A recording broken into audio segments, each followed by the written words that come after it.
Hi, I'm Richard Karn, and you may have seen me on TV talking about the world's #1 expandable garden hose. Well, the brand new Pocket Hose Copperhead with Pocket Pivot is here, and it's a total game changer. Old-fashioned hoses get kinks and creases at the spigot, but the Copperhead's Pocket Pivot swivels 360 degrees for full water flow and freedom to water with ease all around your home. When you're all done, this rust-proof anti-burst hose shrinks back down to pocket size for effortless handling and tidy storage. Plus, your super light and ultra-durable Pocket Hose Copperhead is backed with a 10-year warranty. What could be better than that? I'll tell you what, an exciting exclusive offer just for you. For a limited time, you can get a free Pocket Pivot and their 10-pattern sprayer with the purchase of any size Copperhead hose. Just text WATER to 64,000. That's WATER to 64,000 for your 2 free gifts with purchase. WATER to 64,000. By texting 64,000, you agree to receive recurring automated marketing messages from Pocket Hose. Message and data rates may apply. No purchase required. Terms apply. Available at pockethose.com/terms.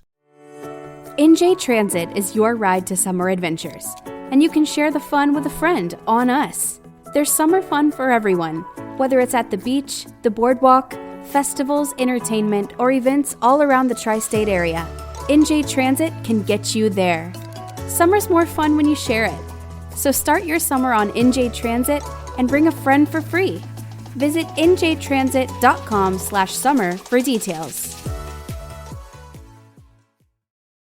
What changed from the Trump of 4 years ago to the Trump of now, who is willing to go along with getting U.S. troops involved in a war in the Middle East and putting American civilians who live all over the Middle East and American military installations at risk? Like, you have to get a really big reward. You have to put a really big reward to get that. Hello, Jamal. Weekly Therapy. Wanted to talk to you about the fact that it looks like we might be going to war in the Middle East. I thought we were done with that. You know, never enough, never enough.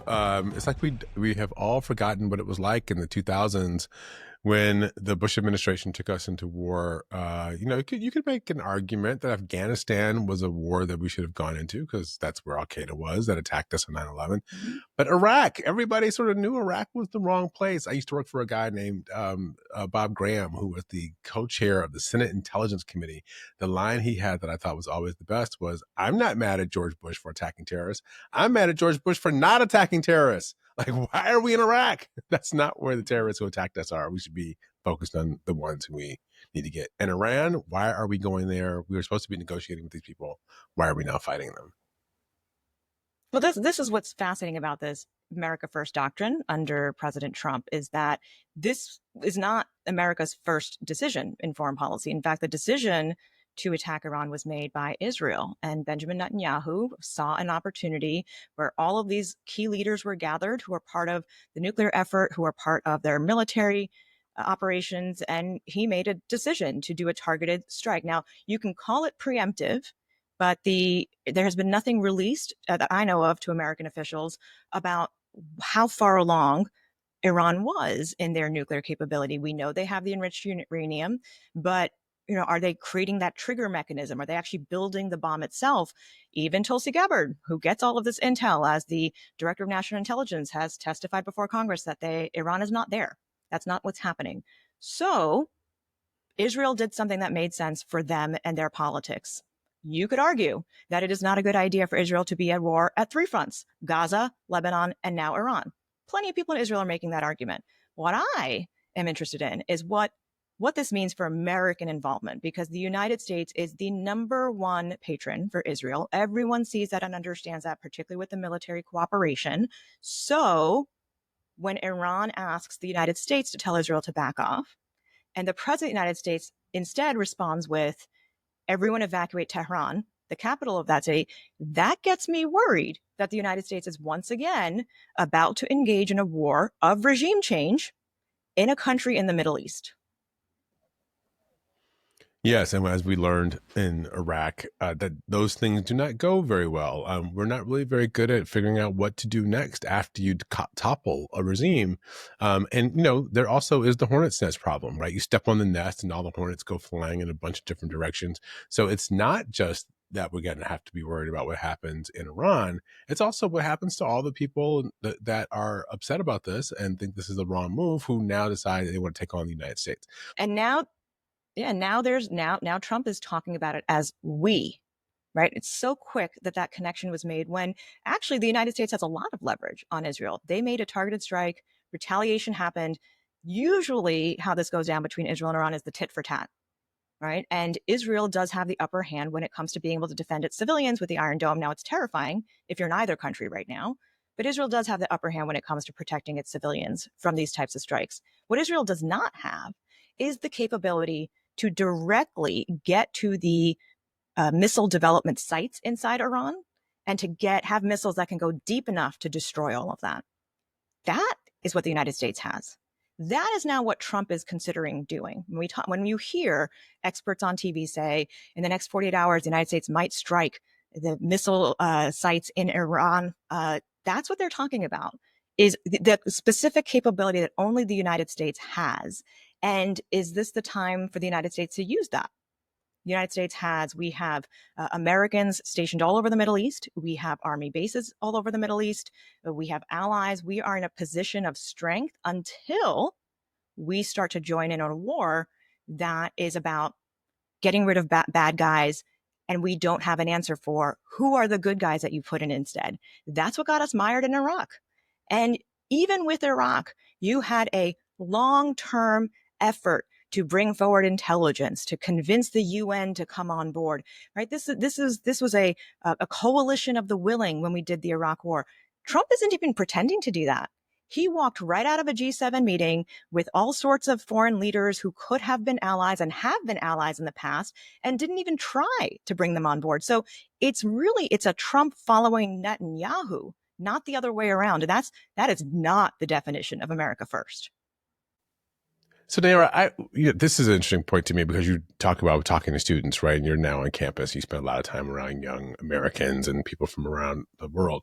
How is that playing for them? I mean, obviously, they've studied a lot about what happened in Iraq. They've studied a lot about, American foreign policy. They lived through a lot of it when they were young. What do you think they are now? How are they digesting this moment and what their responsibility is to either stop it or abide it? Students in college right now have no memory of Obama as president. They were too young. They were barely in kindergarten at that point. And that definitely gives me perspective on what I'm explaining about foreign policy and U.S. history, because Vietnam is so far back. And then the values of the greatest generation in World War II is just like something that they hear rhetorically, but there's no direct connection to it. What they are connected to for foreign policy is the idea that the United States was stuck in two wars, foreign wars that were called forever wars. There's a whole generation of veterans from Afghanistan and Iraq who don't get the attention or get to make policy about what happens next in foreign affairs. They do get a sense of America needs to take care of itself first because they have faced repeated economic crises. And so they understand this idea of America has said many things about itself and who it is and what it stands for. But the reality has not been there during their lifetime. They have seen one crisis after another, domestically and internationally. And so they come to college, even these students I have who really care about public service and want to be involved in policy making, they're very jaded about what America can do on the world stage. And so that expectation that the United States is an actor for good, they simply don't have that. So then we throw on top of that what's happened in Gaza, what now United States pulling out of all humanitarian aid, and then now potentially being involved in military strikes in Iran. And I'm just like, I don't know what to tell them. And I don't know what to tell all these skeptics about American values and America's stature on the world stage, because the recent record is not good. So when they look at the difference between obviously this Israeli strike upon Iran versus, let's say, Ukraine defending itself against Russian aggression and the U.S. ability to help Ukraine, how do they digest the Ukraine war? Is the Ukraine war seen as something more noble, or are they suspicious of it?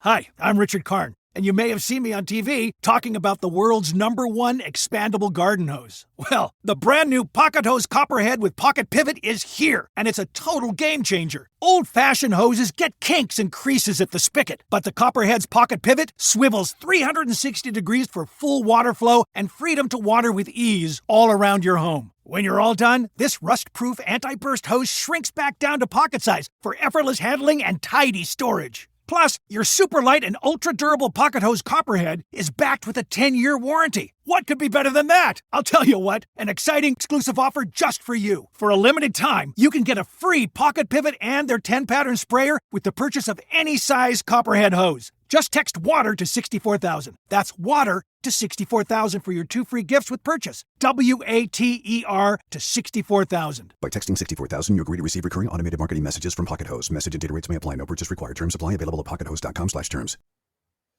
They definitely get the value of standing up to somebody who's invading your country.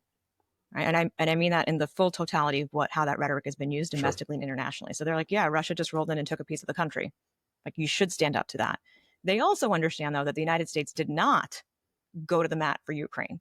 The United States did not send soldiers, right? The United States did everything but take the war to Russia and make Ukraine capable of ending this. And that was a very serious Biden decision that received criticism from multiple different sectors, because Biden did not want it to be that the United States was going directly to war with Russia. So now, I mean, there's good reason for that, right? I mean, like, everybody's got nuclear weapons, and one thing you don't want to do is pop off, with a country that has nuclear weapons. So now you take two countries with leaders who are very bombastic, do pop off, and the United States is no longer the rational negotiator between the two. In fact, the United States is very deeply embedded with one side, Israel, but not to the degree of saying, okay, you met your objective, let's dial this back because we're not trying to drag everybody else into this. They're like, all right, let's go. Let's make this happen.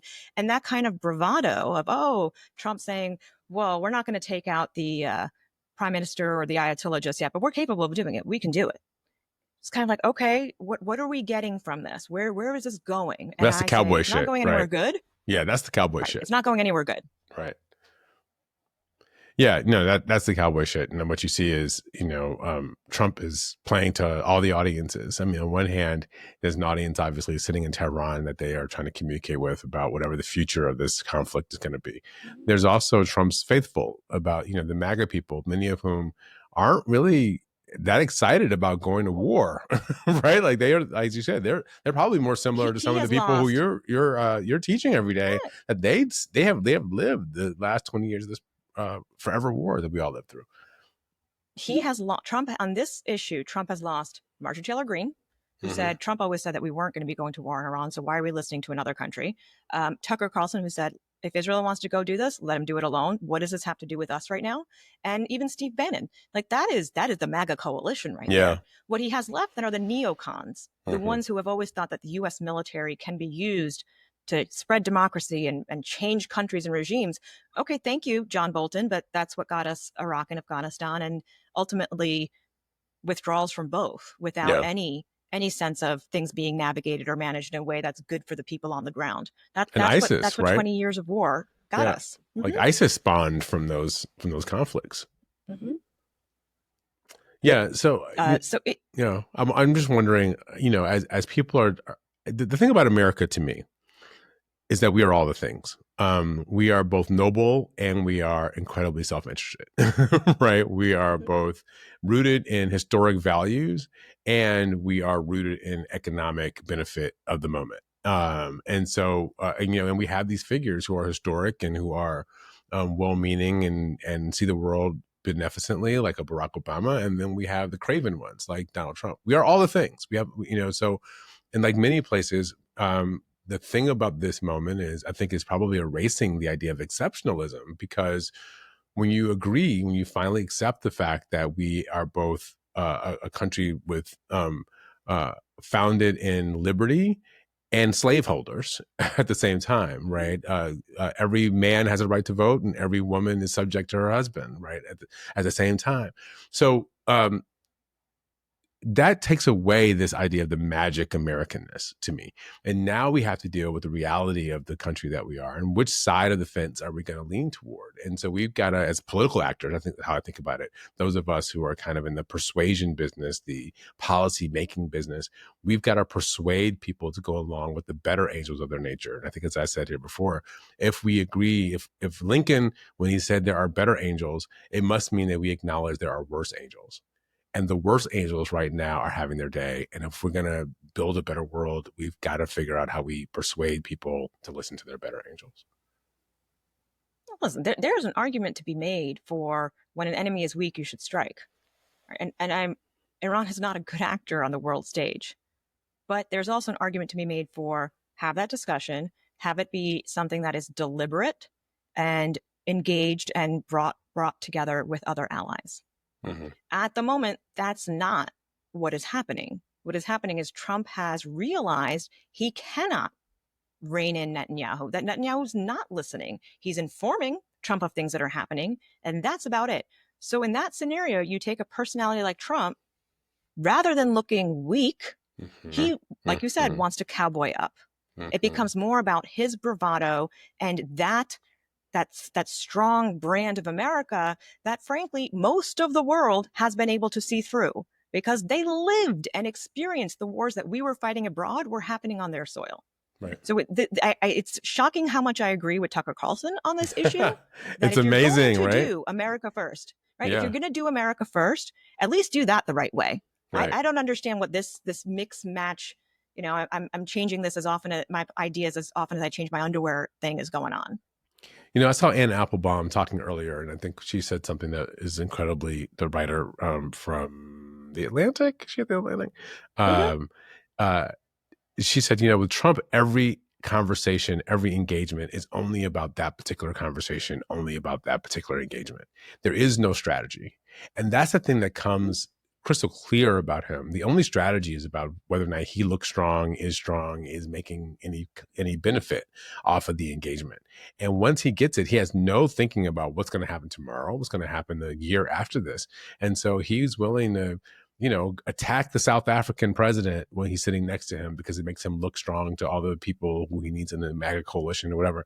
In that particular moment, without thinking about what does that mean to the whole rest of the world that basically united against the people that he seems to be now defending, you know, who are the white Afrikaners. It just is, it is very difficult to figure out how to create any strategic plan around someone who has zero obligation to be true to even something he said 15 minutes ago.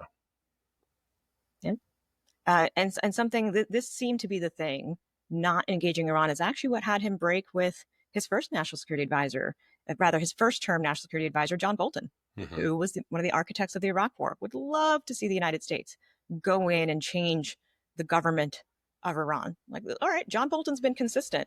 Trump is not. And I'm curious to see as it comes out, what changed that? Was it just the catching him at the right time of feeling that he needed to have some bravado and look strong? Like what changed from the Trump of 4 years ago to the Trump of now, who is willing to go along with getting U.S. troops involved in a war in the Middle East and putting American civilians who live all over the Middle East and American military installations at risk? Like you have to get a really big reward. I'm not convinced. A really big reward to get that. I'm not convinced that we end up with the troops. Here's what I think where we are. I think where you started is exactly right. Trump saw that Netanyahu went into Iran and was having success in the air war, right, against Iran. And the one thing he will not do is be seen as a weakling. So now he wants to side up with his team that he thinks is winning. But I don't think at the end of the day, he knows what happens when you put troops on the ground and how that begins to spiral. I'm very curious to see whether or not he goes that far, or if this is really a talk game. If this is him dropping bombs from the sky, that sort of thing. But it's not actually him putting American skin on the ground in the game. Trump is already saying we control the skies in Iran. Right. Like, okay, it's Israel, but I get it. Those are likely jets provided by the United States. So now, yeah, the United States is just openly claiming the reality that other people always say, which is America is complicit in whatever Israel does. But all right, Trump is Right. just He going to call can't it, even "We keep are the doing fake, this." the facade up long enough. Like they came up with All some right, so story in the we National control the Security skies. Council, right? About like, oh no, not us. We, we didn't do it. Marco Rubio's like, oh no, it's you guys. And then Trump 3 days later is like, no, we got it. We did it. We did it. All right, we got it. All right, so he's already all in on that. Yeah. And everything. Like there's no rhetorical fiction here to hide behind. But understand, we already have boots on the ground in the Middle East. We have bases in Qatar, Kuwait, Saudi Arabia, right? The United States' control of the Middle East fundamentally relies on its military relationships and how it's boosted and then maintained the militaries of several countries. Iran knows that as well. So the more he claims we have covered the skies and takes American credit for what Iran is dealing with and suffering right now, the more Iran is likely to retaliate on the people who are already there, which is Arab allies with U.S. military. And that's how this starts to spread and become a much bigger issue, as you said, because the strategy has not been thought through. Yeah, and that and not thinking through that strategy is the thing that's going to end up with us ass backwards in the middle of a shooting war in the Middle East again, and that's what people are rightfully nervous about. Look, there could be a case to be made. I think that some reasonable people believe that Iran had to be dealt with. Perhaps this was always the way that it was going to end. I don't know that the Obama security team would have agreed with that. They thought they had an agreement to figure this out. But maybe at this point, you can't go back and get a do-over. This is the point where we were, and this is some place we were going to get to. But like you said, there's no thought being put into it about building a coalition, about getting support. If you don't have the people on your side, you don't have anything, as the historians would say. Oh. I just think this is the problem with where we are, and Trump doesn't seem to care. He's just going to sort of cowboy his way through the whole thing until he can find a way to gracefully exit, like a drunk in a bar who's steadily talking trash as he heads toward the door. Well, as he's heading out that door, you're going to see gas prices already going up.